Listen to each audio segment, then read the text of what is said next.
কবি গাৰ্গী ভূঞা শইকীয়া, পাঠ কৰিছে জলিত বৰুৱাই। নদী তোৰ নাম, কোনে তোক নদী বুলি মাতে? হেজাৰ বছৰ নে কৌটি কৌটি বছৰৰ আগতে তই নদী হৈ বুজি উপচাই পেলালি হৃদয়ৰ পৰা হৃদয়লৈ প্ৰেমৰ প্ৰবাহমান গতি।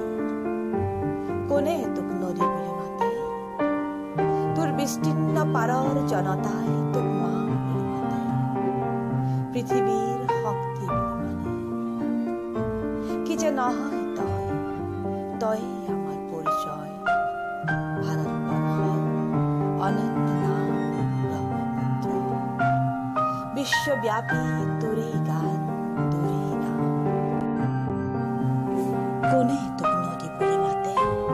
তোৰ অন্তহীন ক্ষান্তহীন নিৰন্তৰ গতি। তই দিছ সকলো। কোনে তোক নদী বুলি মাতে? তোৰ অন্তহীন ক্ষান্তহীন নিৰন্তৰ গতি। তই দিছ সকলো, দিছ জীয়াই থকাৰ মন্ত্ৰ, পোহৰাই তুলিছ দেশৰ প্ৰাণ। তোৰ কাষতে একতাৰ দোলেৰে বান্ধ খাই আছো জীৱনৰ গান। তোৰ কাষতে একতাৰ দোলেৰে